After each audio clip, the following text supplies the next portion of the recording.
قال لئن اتخذت إلها غيري لأجعلنك من المسجونين قال أولو جئتك بشيء مبين قال فأت به إن كنت من الصادقين فألقى عصاه فإذا هي ثعبان مبين ونزع يده فإذا هي بيضاء للناظرين قال للملأ حوله إن هذا لساحر عليم يريد أن يخرجكم من أرضكم بسحره فماذا تأمرون قالوا أرجه وأخاه وابعث في المدائن حاشرين يأتوك بكل سحار عليم فجمع السحرة لميقات يوم معلوم وقيل للناس هل أنتم مجتمعون لعلنا نتبع السحرة إن كانوا هم الغالبين فلما جاء السحرة قالوا لفرعون أئن لنا لأجرا إن كنا نحن الغالبين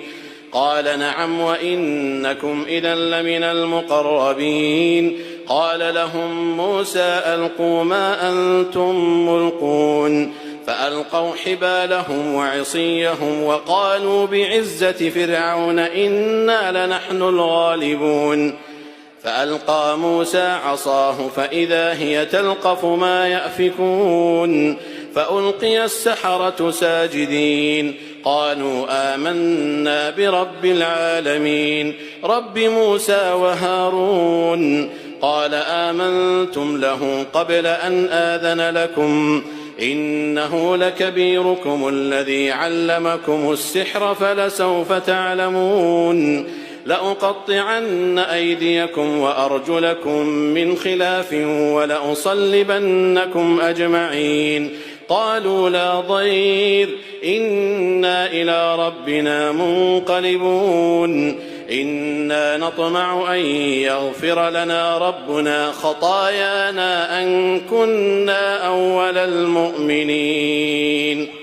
وأوحينا إلى موسى أن أسر بعبادي إنكم متبعون فأرسل فرعون في المدائن حاشرين إن هؤلاء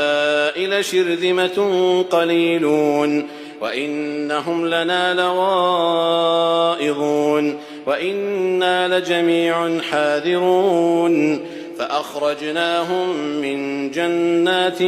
وعيون وكنوز ومقام كريم كذلك وأورثناها بني إسرائيل